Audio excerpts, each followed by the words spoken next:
नमस्कार। देवभूमि के दंगल में आप सभी का स्वागत है। मैं हूं आपके साथ यशु शुक्ला और देवभूमि के दंगल में आज हम बात करेंगे कानून सख्त दंगाई होंगे पस्त।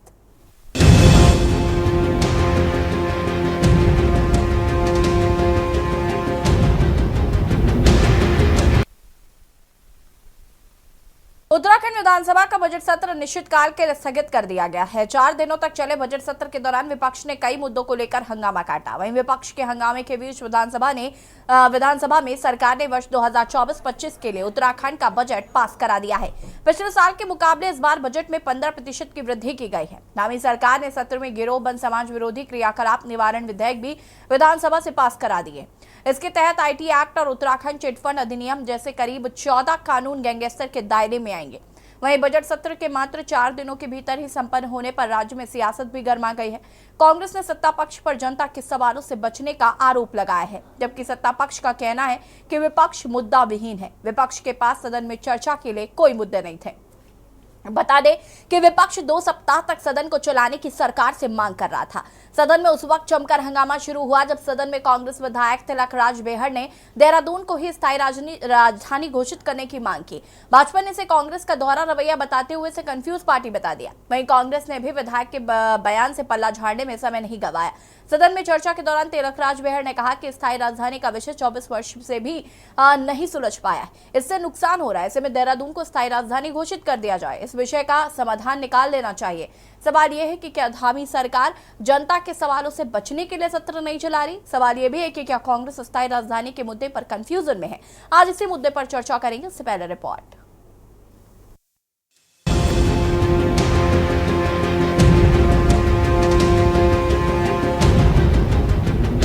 उत्तराखंड विधानसभा का बजट सत्र अनिश्चितकाल के लिए स्थगित कर दिया गया है।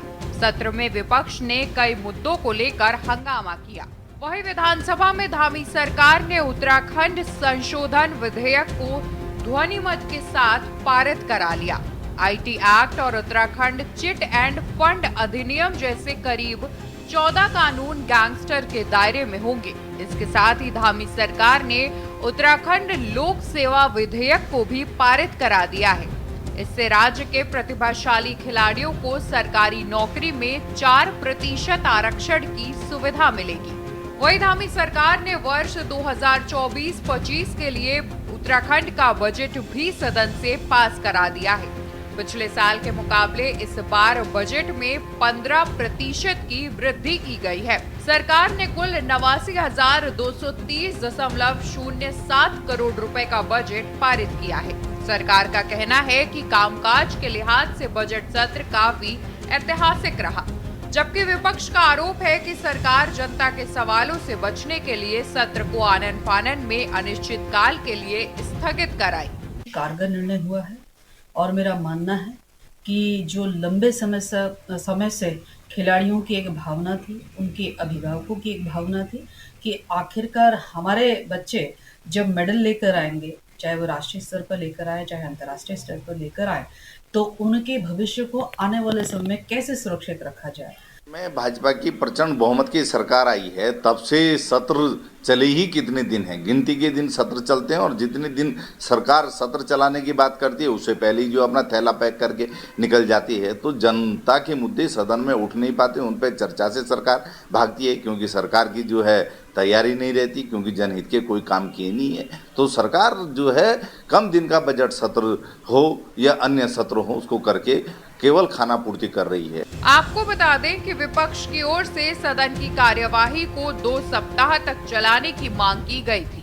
वहीं सदन में उस वक्त जमकर हंगामा शुरू हो गया जब सदन में कांग्रेस विधायक तिलकराज बेहड़ ने देहरादून को ही स्थायी राजधानी घोषित करने की मांग की। भाजपा ने इसे कांग्रेस का दोहरा रवैया बताते हुए उसे कंफ्यूज पार्टी बता दिया। वहीं कांग्रेस ने भी विधायक के बयान से पल्ला झाड़ने में समय नहीं गंवाया। सदन में चर्चा के दौरान तिलकराज बेहड़ ने कहा कि स्थायी राजधानी का विषय 24 वर्ष में भी नहीं सुलझाया जा सका है। इससे नुकसान हो रहा है। ऐसे में देहरादून को स्थायी राजधानी घोषित कर इस विषय का समाधान निकाल देना चाहिए। बहुत विस्तार से मैंने उनका जवाब दिया है और आप देखिए कांग्रेस आज की तारीख में मुद्दाहीन है। एक चिर स्थायी इन्होंने दो विषय ले रखे हैं। जब भी आप देखिए, कभी भी सदन आता है, चिर स्थायी मुद्दे हैं इनके पास, कानून व्यवस्था और भ्रष्टाचार, और हर बार इनको हम जवाब देते हैं। और मैं आज भी कहना चाह रहा हूं, कल भी मैंने जवाब दिया, मैं आज भी कहना चाह रहा हूं, हमारी सरकार जीरो टॉलरेंस के आधार पर काम कर, कहीं भ्रष्टाचार की कोई भी बात आप सामने आती है तुरंत कार्रवाई करते हैं, कड़ी कार्रवाई करते हैं। अनेकों लोगों को जेल में भी डाला है, अनेकों कड़े कदम हम उठा रहे हैं, अनेकों नियम कानून हम अपने इस उत्तराखंड के लोगों के लिए हम ला रहे हैं। बजट पर चर्चा चल रही थी। हमें सूचना मिलती है कि एमएलए हॉस्टल के पास एक नाबालिग बच्ची के साथ दुष्कर्म और उसकी हत्या का समाचार मिलता है। तो हम वहां गए और जहाँ आसपास रहने वाले लोगों ने बताया कि बच्ची बहुत छोटी थी, 12-13 साल की बच्ची थी और वहाँ उनके घर में काम करती थी। और बताया गया है कि वो बच्ची चली भी गई थी कल, लेकिन उससे ज़बरदस्ती फिर लाया गया और बच्ची को अपने घर का काम वो करवाते थे बच्ची से। और आज दिन दहाड़े उस बच्ची के साथ रेप और उसकी हत्या कर दी गई। बड़ा दुखद है। कानून है ही कहाँ प्रदेश में?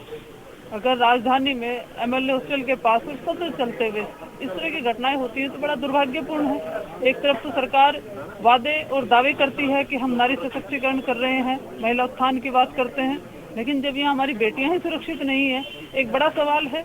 आसपास रहने वाले लोगों ने बताया कि किस तरह से हमारी बेटियां सुरक्षित रहेंगी और किसी के साथ कोई भी दुर्घटना हो सकती है। कुल मिलाकर विपक्ष के हंगामे के बीच उत्तराखंड विधानसभा का बजट सत्र संपन्न हो गया है। एक तरफ जहां सरकार कामकाज के लिहाज से सत्र को काफी ऐतिहासिक बता रही है, तो वहीं दूसरी ओर विपक्ष ने सत्ता पक्ष पर जनता के सवालों से बचने का आरोप लगाया है।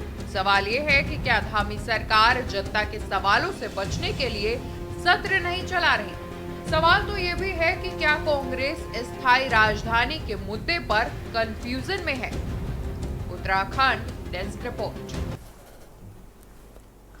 जी हाँ, तो जहां एक और विधानसभा सत्र को चलाने की बात कही जा रही थी कि करीब 2 हफ्ते चलाया जाए, विपक्ष इसकी मांग कर रहा था और 4 दिन में ही सत्र समाप्त भी हो गया और ध्वनि मत के साथ बजट पास हो गया है।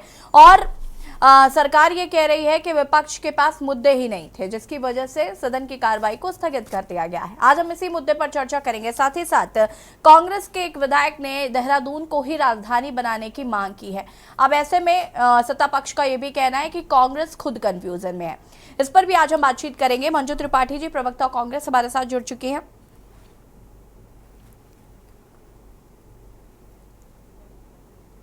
और पीसी थपलियाल जी, वरिष्ठ नेता यूकेडी, हमारे साथ जुड़ चुके हैं। आप दोनों का बहुत बहुत स्वागत है। और भी लोग हमारे साथ जुड़ेंगे, लेकिन फिलहाल मंजू जी से शुरुआत करते हैं। मंजू जी, 2 हफ्ते सदन चलना था, 4 दिन में कार्रवाई स्थगित हो गई है, क्या कहना चाहती है इस पर?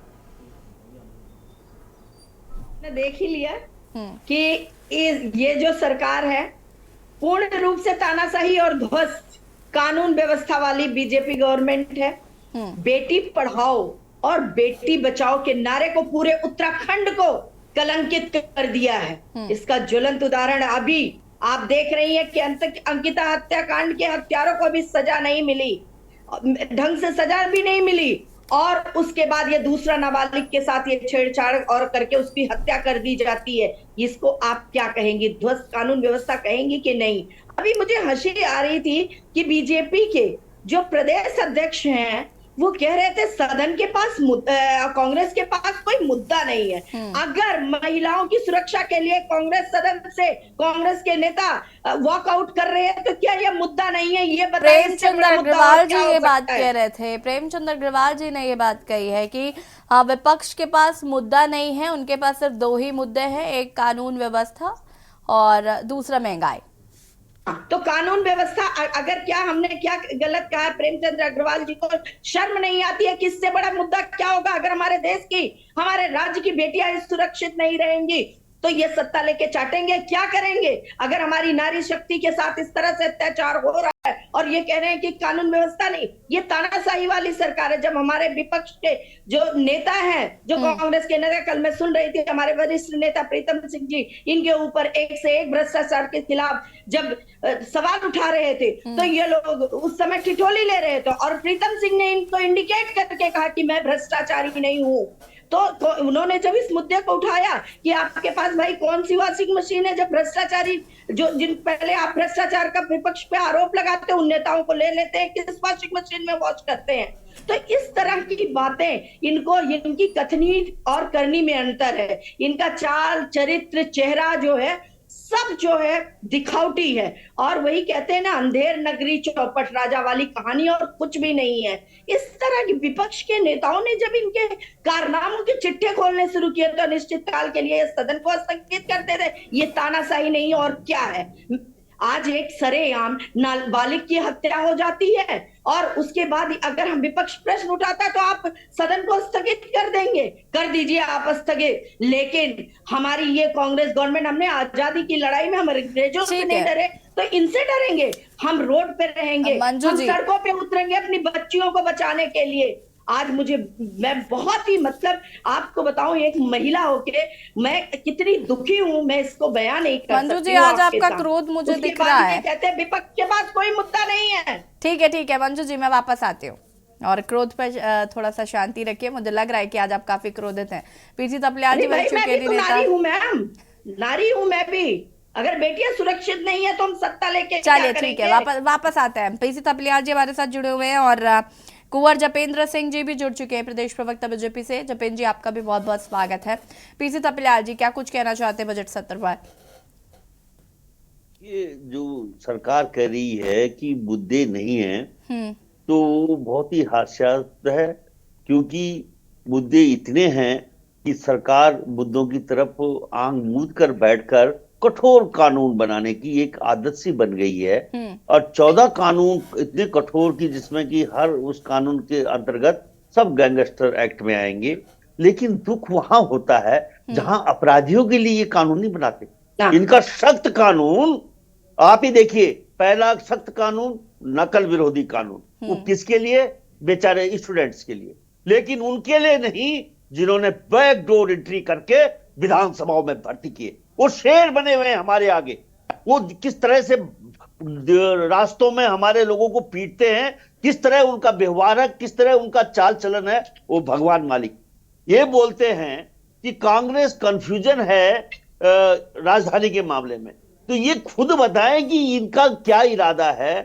अगर इनमें जरा भी शर्म है, इस समय जिस डिबेट है, डिबेट में एक चीज बहुत मार्मिक सवाल मैं उठाऊंगा कि एडमिन सिटी के नाम पे इसी मुख्यमंत्री ने एक घोषणा की थी रायपुर में बनाने की। वो क्या थी? अगर तिलकराज बेहड़ देहरादून को राजधानी बनाने की बात कर रहा है तो मुख्यमंत्री का वो इरादा क्या था? जो मैं बोला नहीं कि इसका मतलब तो एक चीज तपलियाल जी ये भी क्लियर होती है ना कि वो जो सत्ता पक्ष कह रहा था कि हमको कुछ विपक्ष के लोगों ने भी कहा है कि देहरादून में सत्र कराइए, तो ये बात भी कहीं ना कहीं सच होती है फिर तो। अरे मैडम, ये तो साफ था कि ये लोग क्या करते हैं, ये मुकुट्टा पहनते हैं, ये पीछे से वार करने वाले लोग हैं। इनके राजनीति से कोई लेना देना नहीं है। ये अगर कोई राजनीति में कोई इनका विरोध करेगा तो 14 कानून उस मुख्यमंत्री ने बना दिए गैंगस्टर पर, अपराधियों के लिए कानून नहीं है। अंकिता के हत्यारों के लिए कोई कानून नहीं है। कि अगर उसकी मां कह रही है चिल्ला चिल्ला के कि फलाना आदमी मेरे शक के घेरे में है, मैंने सुना है कि वो उस दिन वहां मौजूद था, तो उसके जो खाली उसका मोबाइल तो खंगालना है। इन्होंने आज दिन तक अपराधियों के मोबाइल नहीं खंगाले।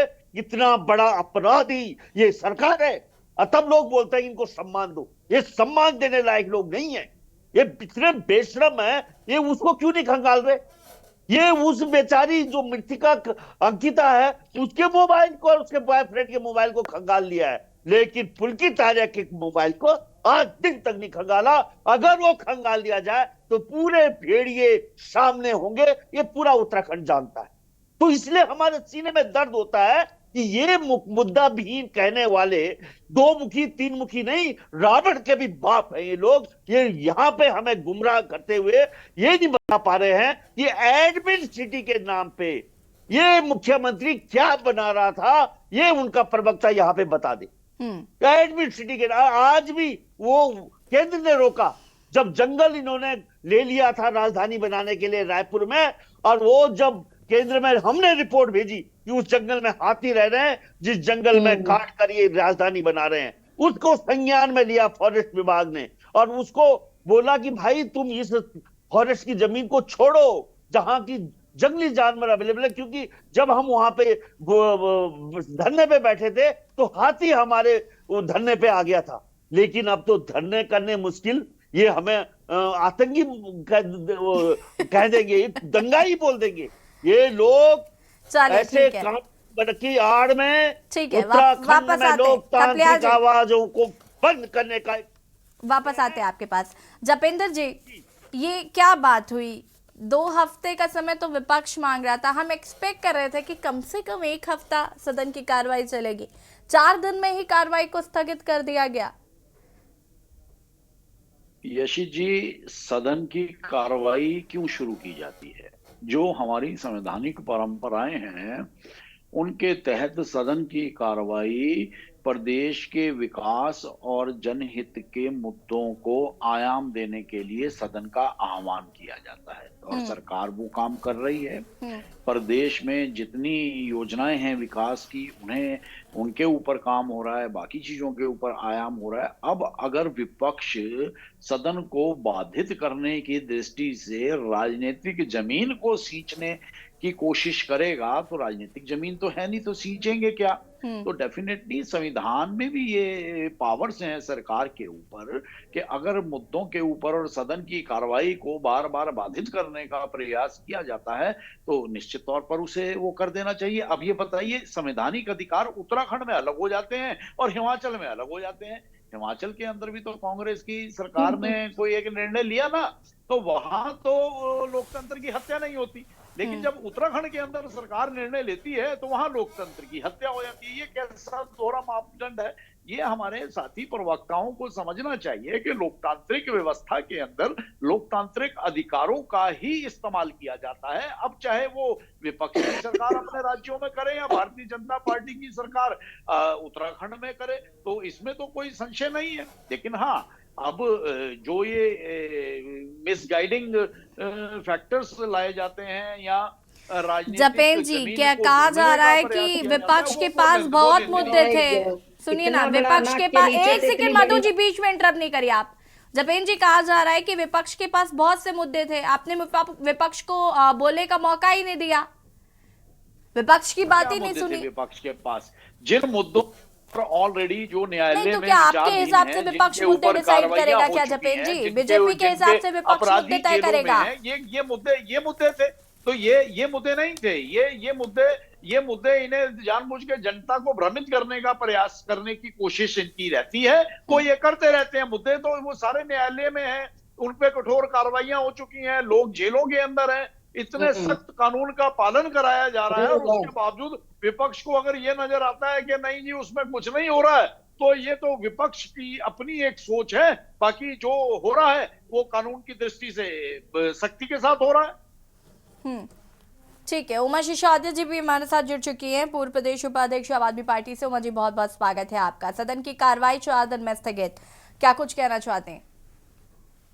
चलिए, 4 दिन तो बहुत ज्यादा हो गए। मैं तो एक ही दिन समझ रही थी कि एक ही दिन में सब हो जाएगा। यहाँ तो 4 दिन तो काफी है। जपेंद्र भाई, बहुत बहुत मुबारक। राज्यपाल का भी भाषण भी चाहिए था। 4 दिन तो चलाया, मैं वही कह रही हूँ, 4 दिन तो चलाया कम से कम सदन को। अदरवाइज तो जो बीजेपी के जो विधायक हैं जिनको गैरसैंण जाने से ठंड लगती है, उनको देहरादून में भी परेशानियां महसूस होती है। उन्हें लगता है कि यार 4 दिन भी क्या बैठेंगे, जितना जल्दी सदन की कार्यवाही खत्म हो उतने जल्दी हम अपने अपने काम धंधों पर चलें। तो 4 दिन भी चल गए तो मैं उसके लिए साधुवाद देना चाहूंगी बीजेपी को कि 4 दिन भी बहुत ज्यादा चला दिया आप लोगों ने। और रही बात ये कि विपक्ष के पास मुद्दे नहीं थे या विपक्ष वहां पर कह नहीं पाया, देखिए इस समय पूरे देश के जो हालात हैं वो सबके सामने है कि किस तरीके से विपक्ष की आवाज को दबाया जा रहा है। अब ये वो सरकार नहीं है, अटल बिहारी वाजपेयी जी के टाइम की बीजेपी इस समय नहीं है जब विपक्ष की बात को सुना जाता था। और जब देश पर कोई बड़ा संकट आता था तो अटल जी ने जिस तरीके से पूरे सभी पार्टियों को बुलाकर, कारगिल के समय जब उन्होंने सभी पार्टियों को बुलाकर बात की थी, वो भी इस समय ऐसा कुछ नहीं रह गया है। अब उस तरह की राजनीति नहीं है। अब राजनीति ये है कि विपक्ष को खत्म कर दिया जाए।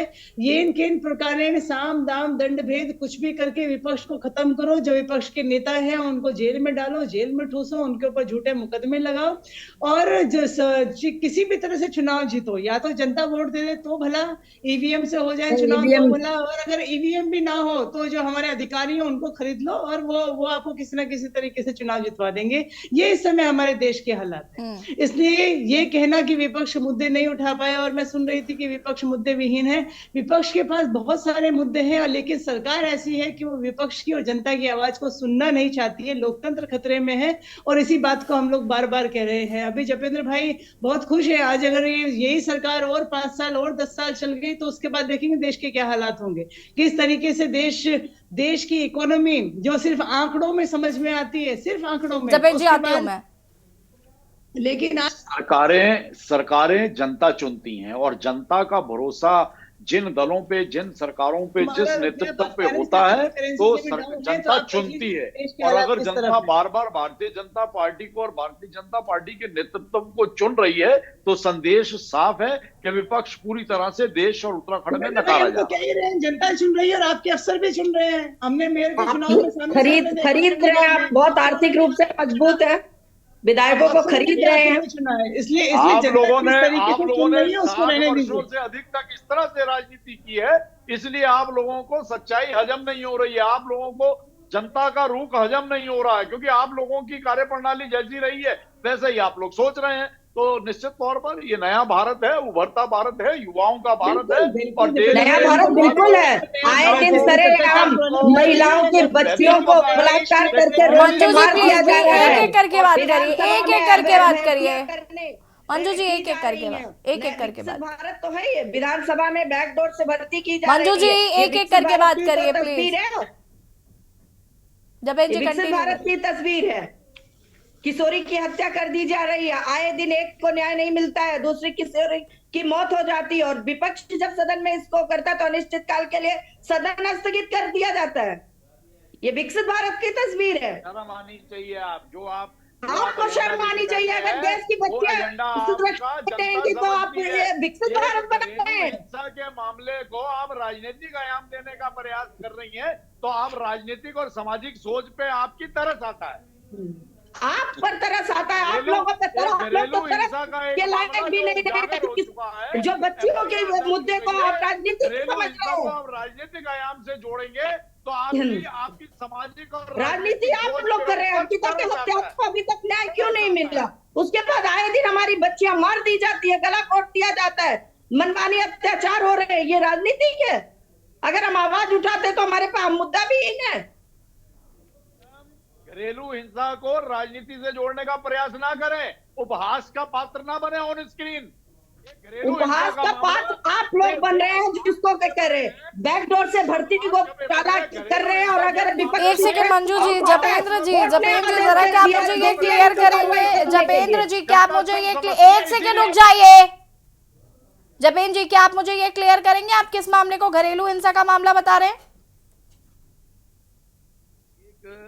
किसी विधानसभा के पास एक हाउसिंग सोसाइटी के अंदर जी उस घटना का जिक्र कर रही है हमारी बहन, तो वो तो अंकिता भंडारी का जिक्र कर रही है, वो बार-बार मामला उसके ऊपर कार्रवाई हो रही है।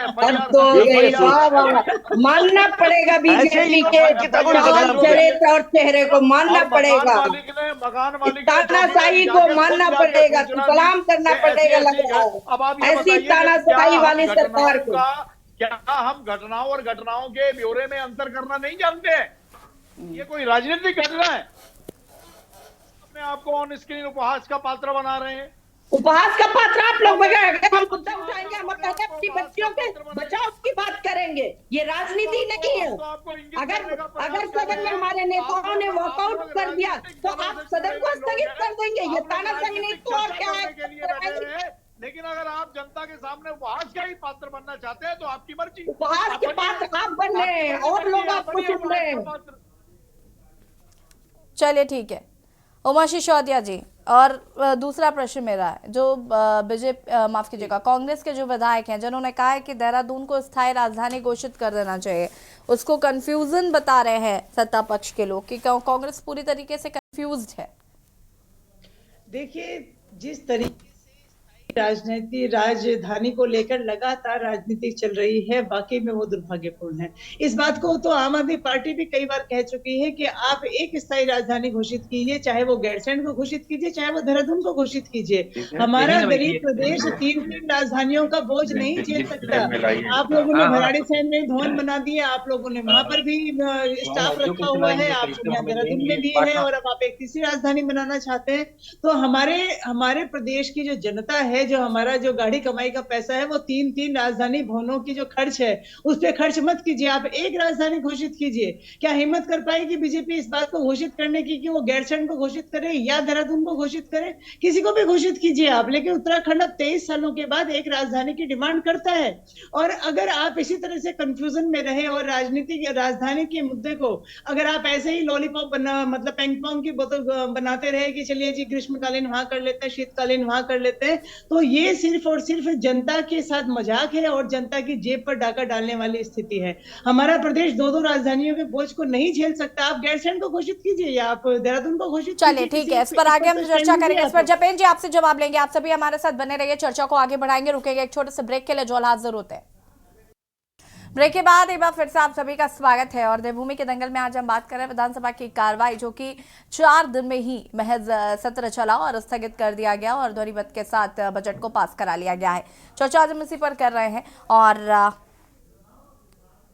जपेंद्र जी का रुख करना चाहूंगी मैं। जपेंद्र जी बताइए जरा, गैरसैंण या फिर देहरादून, कोई तो राजधानी घोषित कर दीजिए ना। ये काम आप जब पता है कि बीजेपी ही कर सकती है, आप तो कहते हैं कि हर वो काम जो कांग्रेस नहीं कर पाई वो बीजेपी करेगी, तो ये भी कर दीजिए सर, हम भी खुश हो जाएंगे कि उत्तराखंड को एक चीज तो मिली मन की। देखिए, अब गैरसैंण में जो विधानसभा का भवन ऑलरेडी बन चुका है, वहां इंफ्रास्ट्रक्चर डेवलप है और उसे ग्रीष्मकालीन राजधानी घोषित किया गया है। तो ये कोई उत्तराखंड ही नहीं है, अनेकों राज्यों में आप ये देखिए कि अब हरियाणा पंजाब की एक राजधानी है चंडीगढ़, ज्वाइंट पंजाब की ग्रीष्मकालीन राजधानी हुआ करती थी शिमला, और उससे पहले हुआ करती थी लाहौर। तो ऐसा नहीं है। तो जब वहां एक इंफ्रास्ट्रक्चर डेवलप हो गया, हमें अपने गैरसैंण और पर्वतीय जनपदों के उत्तराखंड वासियों की भावनाओं की भी कदर करनी है और संपूर्ण उत्तराखंड वासियों की भी भावनाओं। जपेन जी माफी चाहूंगी, मैं आपको बीच में इंटरप्ट कर रही हूँ, मेरी बात सुनिए। हिमाचल का एग्जाम्पल आपने दिया, ठीक है, अब बात पे एग्जाम्पल हिमाचल का देना सही बात नहीं है। दूसरी चीज ये कि क्या हम उस स्थिति में हैं कि हम 2 विधानसभाओं का भार जो है वो वहन कर सके? क्या हमारी वो स्थिति है? और आप कितना गैरसैंण में, और आप कितना गैरसैंण में, एक सवाल और, क्या आप गैरसैंण में कभी भी सदन, कितना सत्र आहूत होता है वहां पर? आए दिन आपके विधायकों को ठंड लगने लग जाती है, गैरसैंण में संचालित नहीं होती कभी भी कार्रवाई। तो मुझे बताइए ना, फिर गैरसैंण को जब आपको क्या एक स्ट्रक्चर बनाकर रख दिया है, बता दिया है कि हमने स्थायी राजधानी घोषित, उसको ग्रीष्मकालीन राजधानी घोषित कर दिया है, काम खत्म? हमें देखिए 2 चीजों को समझिए आप। हमें व्यक्तिगत तौर पर ऐसा महसूस होता है कि भविष्य की उत्तराखंड की राजधानी गैरसैंण होगी, ऐसा हमें व्यक्तिगत तौर पर महसूस होता है। फिर अब अगर गैरसैंण ग्रीष्मकालीन राजधानी है, देहरादून अस्थायी राजधानी है, तो यहाँ तो दोनों जगह इंफ्रास्ट्रक्चर डेवलप है। अब जो हमारे उत्तराखंड वासी हैं, उत्तराखंड के निवासी हैं, उत्तराखंड की मांग है, तो हमें ऐसा लगता है कि भविष्य में गैरसैंण एक विकसित राजधानी का रूप लेगी और ईश्वर करे, उत्तराखंड के हमारे देवी देवता करें कि ये सब आगे बढ़े और भविष्य का जो गैरसैंण राजधानी के रूप में स्वरूप निकलकर सामने आए, तो हम इस पर उस दिन चर्चा करें। देखिए जपेंद्र जी, भगवान भी उसी का साथ देते हैं ना जिनकी मंशा हो कुछ करने की। जो प्रयास करते हैं, भारतीय जनता पार्टी के प्रयास निश्चित तौर पर उस दिशा की तरफ धीरे धीरे बढ़ रहे हैं। चलिए सपलियाल जी, सहमत है जपेंद्र जी की बातों से? देखो जी, प्रवक्ता क्या बोल रहा है, नेता क्या बोल रहे हैं, जो इनके नेता कंफ्यूजन कांग्रेस को बोल रहे थे, एक्चुअली ये अपने आप में कंफ्यूज है। अरे अब तो खुश हो जाइए, हमने कहा कि हमारा व्यक्तिगत मानना ये है कि भविष्य व्यक्तिगत मानने से हो जाएगा, आपके व्यक्तिगत मानने से हो जाएगा। आप बताइए, एडमिन सिटी का प्रोग्राम है कि नहीं है आपके मुख्यमंत्री का? है कि नहीं है, बताइए आप। नहीं है। अरे अब इन्होंने झूठ बोल रहे हैं। एडमिन सिटी जहां आप कह रहे हैं वहां नहीं है। फंड वहाँ अलॉट नहीं हो है। चुका है। उनको ये बोला गया है कि आप जंगल वो की भ्रमित जगह में करने का प्रयास जपे- कर रहे हैं, वो जपेन कोई जी। जंगल नहीं कटने जा रहे, किसी वन भूमि को खराब नहीं किया जा रहा। अरे वो जहां तो पे दिल्ली वालों ने जहां देखिए वन भूमि का नुकसान नहीं होगा वहां पे योजनाओं को आगे बढ़ाया जा रहा है। दिल्ली से ऑर्डर आया है कि तुम नहीं करोगे, तो ये आपका अपना निर्णय नहीं है। मैं दूसरी ओर ये कह रहा हूं आपके पास कि ऑर्डर है, लीडरशिप इतनी, आपके पास ऑर्डर है। अरे सारी दुनिया जानती है। आप अरे अखबार में आया। ऐसे बता देते हैं जैसे पता ऑर्डर की कॉपी प्रतिलिपि आपको आ गई।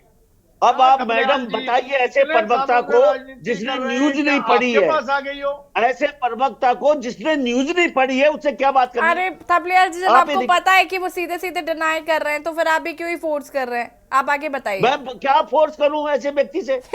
मैं एक चीज बताऊं मैडम, मैं ये बोल रहा हूं कि जो आदमी घरेलू हिंसा बोल अच्छा दे, जपेन जी, मैं आपको वो प्रतिलिपि दिखाऊं तो आप राजनीतिक मान है। जाएंगे? जो एक बच्ची की मौत को घरेलू बोल दे, और अंकिता क्या के वो मामले में घरेलू हिंसा का मामला नहीं है? जंगल में क्यों छोड़ा? क्या वो घरेलू हिंसा का मामला नहीं है? लीडरशिप है। आप ये जैसा लोग मैच्योर आदमी, इंटेलेक्चुअल आदमी, वो भी कोई अगर लेना- भ्रमित होने लग जाएगा एक तो तरफ फिर ये तो हो गया सख्त उत्तराखंड बाल तो श्रम अगर विपक्ष कानून बना रहे हैं। इंटेलेक्चुअल लोग हिंसा इस तरह हिंसा भ्रमित है। होने लग जाएंगे तो हो एक गया तरफ उत्तराखंड। मौत बाल है, श्रम घरेलू और इससे मतलब कोई मतलब नहीं है भाई। इनकी व्यवस्था इतनी कमजोर हो गई है कि ये नहीं कर पा रहे कि किन घरों नहीं में जपेन जी, बाल मैं आपका श्रमिक माइंडसेट एम्प्लॉई नहीं है। समझ पा रही हूँ। एक सेकंड थपलियाल जी, मुझे ये बताइए कि किसी की मौत हो जाती है, भले ही वो, मैं कह रही हूँ घरेलू हिंसा है, ठीक है, और आपको लगता है वो जस्टिफाइड है? हम मार सकते हैं किसी को घरेलू हिंसा का देखिए, नाम लेके? मैं यही तो बोल रहा हूँ कि घरेलू हिंसा कह के जस्टिफाई नहीं किया जा नहीं सकता। है, वहां कानूनी कार्रवाई, जहां अपराध हुआ है वहां कार्रवाई देखिए, होगी। लेकिन जब एक्चुअल आप में उसे राजनीतिक एंगल से जोड़ते इनका हैं ध्यान और उसे भ्रमित करने का प्रयास करते हैं, मुस्लिम तब आप समुदाय उपन्यास के का खिलाफ पात्र है। बनते हैं। नहीं जपेन जी, कभी देखिए ये मैं वहाँ बिल्कुल से भी लाते आपकी हैं, इस बात से सहमत नहीं कभी हूँ ये- कि आप घरेलू हिंसा को, देखिए राजनीतिक मसला नहीं मानते, चलिए ठीक है नहीं मानते, लेकिन एक घरेलू हिंसा में किसी की भी मौत हो जाए, ऐसे तो घरेलू हिंसा के नाम पर कल को मुझे कोई मार दे फिर? यही तो बोल रहा हूँ। मौत तो मौत हुई और भाई। आप कह देंगे नहीं, और उसके बाद आप कह देंगे कि ये तो घरेलू हिंसा थी, हमसे क्या मतलब है, मर गई आपकी बच्ची। क्या होगा इस मुद्दे ये को उठाना पार्टी सबसे प्रायोरिटी है। हमारे राज्य में ऐसे लोगों के हाथ में राजनीति से सत्ता जोड़ने दे का दी प्रयास है ना करे विपक्ष। जिनको इस मुख्यमंत्री को जनता ने हराया था, उसको जिताकर दोबारा हमारे ऊपर थोप दिया गया है, और वो केवल दिल्ली के एजेंडा को प्रयोगशाला के वैज्ञानिक है वो केवल मैं कहता हूं मैडम कि हमारा मुख्यमंत्री को कानून मंत्री बनाना चाहिए कि ये देश की जनता सरकार को सिखाए। देखो, देश की रिक्वायरमेंट है ईसीसी, देश की रिक्वायरमेंट है, दंगा विरोधी कानून जो है देश की रिक्वायरमेंट है। ये उत्तराखंड में लाकर क्या कर रहा है? हमें ऐसा महसूस क्यों? होता है क्योंकि कि प्रयोगशाला कुछ तत्व व्यक्तिगत प्रयोगशाला रूप से उत्तराखंड अरे वो के यूसीसी वो है ही नहीं ना थपलियाल जी, उसमें तो पहले ही कुछ वर्ग के लोगों को अलग रखा गया है, और जब वर्ग के लोगों को ही अलग रख दिया गया तो काहे का यूसीसी? उमा जी, देखिए, यूसीसी के अंदर बहुत सारी खामियां हैं। यूसीसी में एक तरफ बात करती है कि हमने हिंदू मुस्लिम सिख ईसाई सब लोगों के लिए एक कानून दिया, और यूसीसी में ही HUF जिसको हिंदू अनडिवाइडेड फैमिली बोला जाता है उसको रखा गया है। तो मेरी समझ से बाहर है कि आपने HUF को यूसीसी में क्यों रखा है, या तो फिर आप मुस्लिम्स के लिए भी क्या आपको इसी तरह की कोई नीति बनाने वाले हैं? अगर HUF यूसीसी में है यानी कि उसमें हम स्पेशल हो चुके हैं। तो इस तरह की खाली एक खामी की बात नहीं कर रही हूँ मैं, बहुत सारी खामियों की बात कर रही हूँ जो यूसीसी में है। यूसीसी सिर्फ और सिर्फ केवल और केवल मुस्लिमों के लिए जो 4 कानून की जो 4 विवाह की जो व्यवस्था उनके समाज में थी, सिर्फ और सिर्फ उसको रोकने का एकमात्र प्रयास है। इसके अलावा यूसीसी में और कुछ भी नहीं है। और मैं देखती हूँ कि सामाजिक रूप से मैंने तो शायद अभी तक कोई ऐसा व्यक्ति नहीं देखा मुस्लिम्स में जिन्होंने 2 या 4 शादियां की हो सकता है होती हो, 1-8%, 2%, 5% शादियां होती होंगी, बिल्कुल होती होंगी, और उनको रोकने का प्रयास इसमें यूसीसी में किया गया है। और मैं थपलियाल जी की बात से पूरी तरह से सहमत हूँ कि इस समय उत्तराखंड को गिनी पिग बना दिया है। कोई भी कानून ले आओ पूरे हिंदुस्तान में, पहले उत्तराखंड में इंप्लीमेंट करके देख लो, अगर उसका विरोध ज्यादा हो गया तो फिर आगे नहीं करेंगे, विरोध हटा देंगे देश में हम लोग प्रयोगशाला। बिल्कुल बिल्कुल उत्तराखंड सिर्फ एक गिनी पिग बन के रह गया है।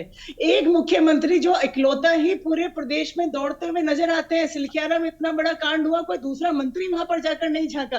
कहीं कुछ भी होता है, सिर्फ और सिर्फ वन मैन आर्मी, हमारे इकलौते मुख्यमंत्री हर जगह मतलब दौड़ते नजर आते हैं, घूमते हैं, मीडिया में दिखे, कहीं बोलते हुए नजर आए कहीं भी। क्या हमारे पास मंत्री है? नहीं लेकिन उमा जी, लेकिन आपको नहीं लगता कि धामी जी की ये बात ही उनको थोड़ा अलग मुख्यमंत्री करती है? मुझे बोलने दीजिए। मेरा कहने का मतलब है कि हमारे पर्यटन मंत्री कहाँ है, हमारे स्वास्थ्य मंत्री कहाँ है, हमारे वित्त मंत्री कहाँ है, जो जिनके डिपार्टमेंट है, कम से कम उस डिपार्टमेंट में अगर कोई प्रॉब्लम आती है तो वो मंत्रीगण तो नजर आए। लेकिन सिर्फ और सिर्फ एकमात्र वन मैन आर्मी, जहां भी जाएंगे धामी जी, जहां भी होंगे धामी जी।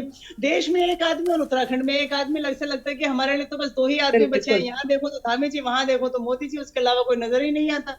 तो ये जो इस तरह की जो व्यवस्था है, जो चरण वंदना आप दिल्ली की कर रहे हैं, वो चरण वंदना अगर आप उत्तराखंड के लोगों की करते तो उत्तराखंड के लोग आपको पहली ही बार में जिता चुके होते।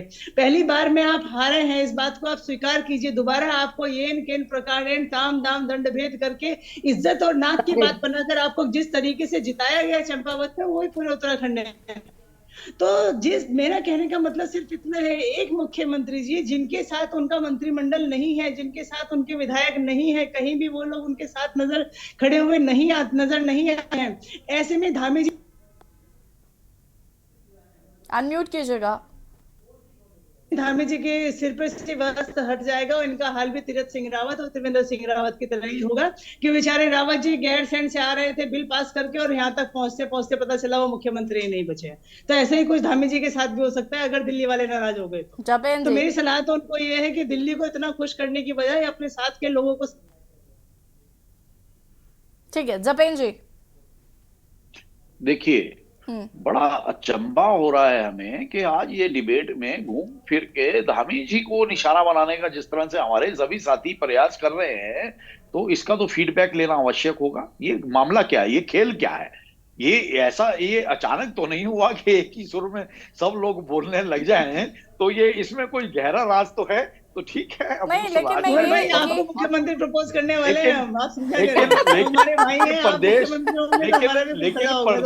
के युवा मुख्यमंत्री जो सक्षम हैं, दिन रात काम कर रहे हैं, अगर व्यक्तिगत तौर पर उनके ऊपर निशाना साधने के ये प्रयास और मंत्रियों को ठंड लग रही है क्या? लेकिन मैं ये जरूर कहना चाहती हूँ, एक सेकंड रुकिए, मैं ये जरूर कहना चाहती हूँ जपेन जी की धामी जी जिस तरीके से, वाकई ये बात सच है कि इकलौते मुख्यमंत्री ऐसे हैं जो आपको हर जगह नजर आएंगे। जनता में धामी जी को ढूंढना नहीं पड़ेगा, वो हर जगह मुझे लगता है इजीली अवेलेबल रहते हैं लोगों के लिए, और ये कहीं ना कहीं उनको थोड़ा सा अलग भी करती है और मुख्यमंत्रियों से। जो सेना नायक होता है ना, जो मुखिया होता है दल का, अगर वो हर जगह नजर आ रहा है, हर जगह जा रहा है और जनता के बीच में बने हुए हैं, हर घटना का संज्ञान ले रहे हैं, हर मौके पर मौजूद हैं, तो ये तो प्रदेश के लिए एक पॉजिटिव साइन है ना। तो इस पॉजिटिव साइन से दर्द क्यों, और इस पॉजिटिव साइन से उस दर्द का एहसास ऑन स्क्रीन क्यों? नहीं, लेकिन दर्द इस बात का है ना कि कभी-कभी जहां पर प्रेमचंद अग्रवाल की जरूरत होती है नजर नहीं आते, सतपाल महाराज नजर नहीं आते, भंडारिया जी नजर नहीं आती। प्रॉब्लम इस बात से है विपक्ष को। जो कमांडर होता है वो आगे चलता है, पीछे पीछे पूरी सेना की बिना सेना के ही कमांडर बने घूम रहे हैं। सभी साथ हैं और सभी अपने अपने महकमों को, प्रदेश के मुद्दों को हल करने में सभी अपने माननीय मुख्यमंत्री का भी सहयोग कर रहे हैं। तो ये आप लोगों का ये एजेंडा कामयाब पब्लिक साथ होती तो युवा मुख्यमंत्री को एक कांग्रेस के युवा नेता कापड़ी जी हराते नहीं। वो हित में निरंतर काम कर रही है, निरंतर निर्णय आ रहे हैं, प्रदेश की जनता खुश है, तो आप भी खुशी का इजहार करेंगे तो निश्चित तौर पर जनता को अच्छा में आ रहे हैं निर्णय। धरातल पर तो आपको संसार कर रही है। अभी आप बोलेंगे कि उदाहरण दिखाइए, अभी आप कपियाल जी से बोल रहे थे कि बताइए ये क्या गलत है, ये जो विधानसभा में के ऊपर।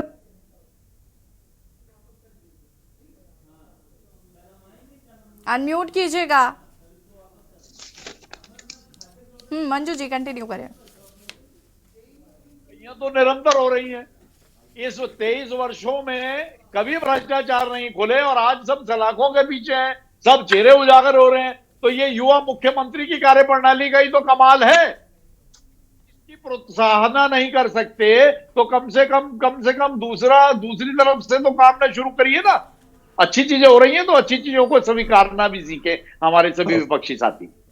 नहीं तो आप ये बताइए ना जपेंद्र जी, अगर विपक्ष आपसे मांग कर रहा है कि महिलाओं की सुरक्षा पर आप ध्यान दें, अगर विपक्ष आपसे कह रहा है कि युवाओं को रोजगार दें, अगर विपक्ष आपसे कह रहा है कि गैरसैंण को अगर आप राजधानी नहीं बना पा रहे तो देहरादून को बना दें, तो विपक्ष तो असल मुद्दे उठा ही रहा है ना। आप और विपक्ष से एक्सपेक्ट क्या कर रहे हैं? विपक्ष की सारी मांगे मान ली ना, विपक्ष जो मुद्दे उठा रहा है उन मुद्दों पे काम शुरू हो गया। हाँ, अंकिता के हत्यारों को न्याय मिल गया। विपक्ष की हत्यारे जेल में, अंकिता के हत्यारों को, अंकिता भंडारी को न्याय सबूत पेश कर दिए गए। विपक्ष क्यों फांसी की सजा हो गई उनको? फास्ट ट्रैक पे क्यों नहीं चलाते इन मुद्दों को? आप घरेलू हिंसा कहकर छोड़ देंगे? वो स्वीकार किए जा चुके हैं। उनके खिलाफ कड़ी से कड़ी कार्रवाइयां हो रही हैं।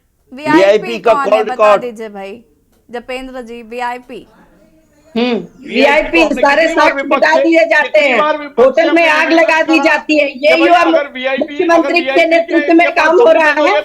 हम ये उम्मीद किए उसकी मां ने बता दिया, आग लगा दी जाए, सारे साक्ष्य मिटा दिए जाए। बता दिया कल हत्या होती है तो आप कहते हैं कि ये घरेलू हिंसा है, एक महिला की हत्या को घरेलू हिंसा के बता दिया। ये कहाँ का न्याय है? कौन सी कानून व्यवस्था है? ये उत्तराखंड को कलंकित कर रही है, शर्मसार कर रही है। ऐसी बात आए दिन जो हत्याएं हो रही है। कह रही है कि हमें भाई अगर किसी में पक्षी के पास कोई प्रमाण है तो हमें दे दो ना, आके जाइए और प्रमाण दे दीजिए। प्रमाण एसआईटी देगी कि मुझे बात बताइए जपेंद्र जी भ्रमित करने का उत्तराखंड की जनता को करते। हाँ, और हम खुले तौर से चैलेंज कर रहे हैं, अगर किसी के पास, आप में से किसी के पास प्रमाण है तो जाइए सरकारी गवाह बन जाइए, प्रमाण दे दीजिए। आपका अंकिता की मां बोल रही है कि पुलकित आर्या के कॉल रिकॉर्ड खंगालो। नहीं सुनाई देता। को क्या आपने मखौल समझा हुआ है? अरे आपने क्या मजाक समझा हुआ है? नो, बहुत गंभीर है वो।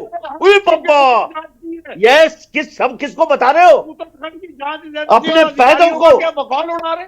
मखौल उड़ाने का काम कर। अरे पहलू पे है वो खोपड़ी में कुछ है, इधर कुछ है नहीं। पुलकित आर्या का मोबाइल खंगालना चाहिए। ओपन होगा क्या? अरे पुलकित आर्या का मोबाइल खंगालना चाहिए कि नहीं खंगालना चाहिए? कुछ है खोपड़ी के अंदर। जो तुम्हारे किसानों के लिए वो कांटे बो रहे हैं, दिखाई दे रहा है। थपलियाल जी थोड़ा सा कुछ नहीं नजर आ रहा। थपलियाल जी के कार्यप्रणाली के ऊपर वाह चिन्ह लगाने का काम कर रहे हैं। अरे पुलकित आर्या के मोबाइल को क्यों नहीं खंगाल रहे? आपके हिसाब से काम करेगा ना, तुम्हारे हिसाब से करेगी, तुम्हारे हिसाब से काम करता है ना। देखिए कानून के हिसाब से उल्टा चोर कोताल को डांटे। किसी के लिए कोई भगवान से डरो। Control your emotions please. ऐसे सब प्रयास कर रहे हैं। थपलियाल जी भगवान से डरिए। अब हाँ, ये किस तरीके की डिबेट चल रही है? थपलियाल जी मुझे बताइए जरा आप, ये जो सरकार ने दंगाइयों पर सख्ती करी है, इससे आपको क्या प्रॉब्लम है?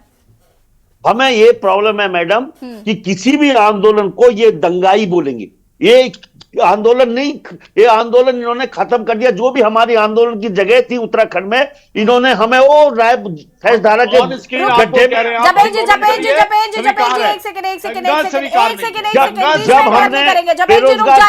जपेंद्र जी सुन लीजिए जरा, बीच में इंटरप्ट नहीं करेंगे आप, आपको मौका नहीं मिल रहा है क्या?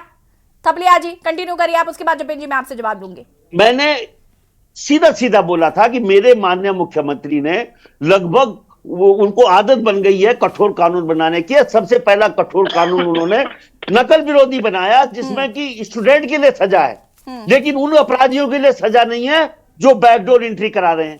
यहाँ पे दंगाइयों के लिए सजा कर प्रावधान नहीं है। ये अपराधियों को प्रोटेक्ट करते हैं। ये लोग जनता के पीठ पे चाबुक मारकर उसको डराने के लिए 14 कानून बना दिए मैडम इन्होंने। 14 बाल श्रम में जैसे आपने देखा होगा कि मुसलमान के बच्चे, सारे छोटे छोटे बच्चे, वो हमारे काम करते हैं, हुनर है उनके हाथों में, वो बिल्डिंगों में काम करते हैं, बिजली का काम करते हैं। उनको काम न करने, अगर ये बोल रहे हैं कि बच्चा काम नहीं करेगा, नहीं गारंटी देंगे कि जब वो पढ़ाई लिखाई करने के बाद नौकरी देंगे ये? इन्होंने यहां पे उत्तराखंड में उपनल कर्मचारी जो बेचारे, उनको बाहर कर दिया। मैडम, हाई कोर्ट का ऑर्डर है कि तुम इनको परमानेंट करो। ये परमानेंट नहीं करके, बल्कि कल इन्होंने उपनल कर्मचारी बाहर कर दिए। तो मैं ये बोल रहे कि मुद्दे नहीं है, मुद्दे क्या, जनता खून के आंसू रो रही है और ये ठीक लोग है। मजाक बना रहे अब हैं, मजाक। जपेंद्र जी, कौन लोग हैं आपकी नजर में दंगाई जो आंदोलन कर रहे हैं? क्या उनको भी आपने सम्मिलित कर लिया दंगाइयों की श्रेणी में? बिल्कुल नहीं, ऑन स्क्रीन कह रहे हैं। यहाँ जो हमारे साथी भ्रमित करने का प्रयास कर रहे हैं, दंगे में और आंदोलन में फर्क होता है। दंगा होता है पत्थरबाजी, दंगा होता है पेट्रोल बम, दंगा होता है वहां धारदार हथियारों का उपयोग करना, दंगा होता है सामूहिक रूप से हमला करना। आंदोलन ऐसा नहीं होता ना, आंदोलन होता है नारेबाजी, आंदोलन होता है शांति प्रिय ढंग से, आंदोलन होता है आपका कानून व्यवस्था के अंतर्गत रह के। तो इन दो, इन्हें भेद करना आना मतलब चाहिए। जपेंद्र जी, आंदोलन अपनी आंदोलन मांगे है, भी अगर हम दंगे मांगे की मनाही आपसे, है, नहीं अगर हमको दंगे अपनी के मांगे खिलाफ आपसे कानून मनवानी, है, एक दंगाइयों सेकंड के नहीं खिलाफ जपेंद्र जी, कानून। मुझसे प्लीज इस तरीके से नहीं किया करिए। मैं अगर सवाल पूछूं तो जवाब दिया करिए। मुझे बताइए कि मतलब आपकी नजर में ऐसा है कि कोई व्यक्ति अगर अपनी मांगे बनवाना चाहता है आपसे, तो वो आपकी तरीके से मेरा एक प्रोटेस्ट प्रश्न और ले लीजिए जपेंद्र भाई से। जी। मेरा प्रश्न सिंपल सा ये है कि अभी हमने पिछली सर्दियों में हमने देखा कि हमारे बेरोजगार संघ के बॉबी पवार जी और उनके साथ उनके साथी जो थे, वो सारे शांतिपूर्ण तरीके से अपना प्रदर्शन कर रहे थे, और उसमें उस प्रदर्शन में बीजेपी के लड़कों ने घुसकर वहां पर दंगा फैलाने की कोशिश की। तो हम कैसे भरोसा करें इन लोगों के ऊपर? वहां पर उन्होंने पूरी तरह से, बाद में पता चला कि वो जो लड़के दंगा फैला रहे थे, वहां पर शोर शराबा कर रहे थे, जो पुलिस को लाठीचार्ज करना पड़ गया, वो सारे बीजेपी की सेना थी। वो इन लोगों ने अपने लोगों को घुसाया। तो अब ये कानून बनाकर क्या हम इस बात को मजबूती नहीं दे रहे हैं कि ये लोग हमारे आंदोलनों में अपने लड़कों को भेजेंगे, वो वहां पर दंगा करेंगे और उस आंदोलन को बदनाम करके सारे नेताओं को उठाकर गैंगस्टर एक्ट लगाकर जेल के अंदर ठूस दिया जाएगा? इतना बड़ा हथियार इन लोगों के हाथ में आ चुका है। बात ईमानदारी की है, आप ईमानदारी से आप काम कीजिए, और ईमानदारी से जो वाकई में दंगाई है सिर्फ उनके ऊपर आप कोई एक्ट लगाएं, समझ में बात आती है। लेकिन जिस तरीके से बीजेपी की कार्यप्रणाली है कि कुछ भी करिए और ऊपर से कोर्ट में विश्वास नहीं, उसके लिए आप कोई भी करेंगे, कुछ भी करेंगे। जपेंद्र जी जवाब दे रहे हैं। सबसे बड़ा यही है। रुकिए ट्रिब्यूनल, जिस तरीके से हमने अपनी आंखों के सामने ये उदाहरण देखा है कि बीजेपी के लड़कों ने घुसकर इन बच्चों के आंदोलन को खराब करने की कोशिश की। क्या आगे ऐसा नहीं उमा जी जरा जवाब ले लेते हैं। जपेंद्र जी देखिए, पहले तो हम इन आरोपों को सिरे से नकारते हैं। क्यों आप लोग लोकतंत्र का मखौल बना रहे हैं? ऑनेस्टली, कानून, सख्त कानूनों की आवश्यकता अच्छाई के लिए होती है, जानवरों के लिए होती है, और जब आप लोग बना रहे हैं भाई। आप प्लीज सुन लीजिए, आप सहमत हो ना हो सुनिए, तो आप सहमत हो ना हो कोई बात नहीं है, लेकिन सुनिए तो ना। और जहां तक बात है दंगे की, तो दंगा नहीं होना चाहिए। दंगे के खिलाफ जब तक सख्त कानून नहीं होगा, दंगों को आप कैसे रोक पाएंगे? माना आज आप विपक्षी दल हैं, कल आपके परिवार का कोई सदस्य भी उन दंगों की चपेट में आ सकता है, आपके परिवार का बच्चा भी उन दंगों की चपेट में आ सकता है। लेकिन सरकार की नजर में सब उत्तराखंडवासी हैं, कोई अपना नहीं है, कोई पराया नहीं है, सब अपने हैं, सब उत्तराखंडवासी हैं। यहाँ सिर्फ अलगाववादी तत्वों के लिए स्थान नहीं है, यहाँ दंगाइयों के लिए स्थान नहीं है। और दंगों को और दंगाइयों को चिन्हित करने के लिए और भविष्य में इस तरह की घटनाएं ना हो, उन पे 100% रोक लगाने के लिए सख्त कानून की अगर आवश्यकता महसूस की जा रही है, तो आप सब लोगों को उसमें सहयोग करना चाहिए। क्योंकि जब दंगा होता है तो दंगाई किसी का जात मजहब नहीं पूछता, ये नहीं देखता कि वो कांग्रेस के परिवार का बच्चा है या बीजेपी वाले के परिवार का बच्चा है। दंगाई दंगाई होता है, और दंगाई और दंगे का शिकार उत्तराखंड का कोई भी व्यक्ति ना हो, कोई भी वासी ना हो। जपेंद्र जी से सरकार इनसे बड़ा दंगाई है। जवाब देने से अच्छा था, एक सीधा सा सवाल है कि अगर हम शांतिपूर्ण तरीके से धरना दे रहे हैं और ऑल ऑफ सडन उसमें कहीं अलग से कुछ लोग आ जाते हैं, भले ही वो बीजेपी के हो, कहीं के भी हो, अगर वो हमारे आंदोलन को भड़काते हैं, तो क्या पूरी की पूरे लोगों पर आप गैंगस्टर एक्ट की कार्रवाई कर देंगे? इतना सीधा सा सवाल था। किसने कह दिया आपको ऐसा होगा? ऐसा बिल्कुल भी नहीं है। जो दगा करेगा, जो कानून की अंग्रेजों अवहेलना ने भी नहीं करेगा, बनाया जो मैडम ऐसा कानून। जो लॉ एंड ऑर्डर ब्रेक करेगा तो निश्चित तौर पर उसे ही कानून का अंग्रेजों डर के होगा। टाइम में होते तो और स्वतंत्रता जो- सेनानी और- दंगाई होते। और आप अगर आप बिल्कुल महात्मा गांधी जी की तर्ज पर आंदोलन करेंगे, आप अपना शांति प्रिय आंदोलन करेंगे, लोकतांत्रिक मर्यादाओं के अंतर्गत आंदोलन करेंगे, लॉ एंड ऑर्डर का ख्याल रखते हुए आंदोलन करेंगे, तो आपका आंदोलन सर माथे पर आपके हर उस आंदोलन को स्वीकार किया। मंजू त्रिपाठी जी। भाई इनके चाल चरित्र और चेहरा सब दिखाओ कि तानाशाही इनके रग रग में झलकती है। ये करे तो पुण्य, हम करे तो हम तो पाप। इतनी ये सौम्यता से लोग भी आपको कहने जवाब को दे तरस रहे रहे हैं। हैं। ये आपने लोग शांति प्रिय आंदोलन को सर माथे पे ले लिया और अभी भी आपको संतुष्टि नहीं है। शांति प्रिय आप अपने अभी बदले भी आपको बेचकर संतुष्टि नहीं है, बताएं। उमा सिसोदिया ने कहा नहीं कि हम शांति पूर्वक बच्चे कर रहे हैं, उसमें अलग उड़ाने का काम ना बीजेपी करें। के लड़के आ आप जाते हैं सभी और साथियों से निवेदन है कि आप लोकतंत्र का मखौल उड़ाने का प्रयास करें। मखौल तो आपकी गवर्नमेंट उड़ा रही। पूरा देश जानता है कि मखौल इस समय लोकतंत्र की हत्या कौन कर रहा है।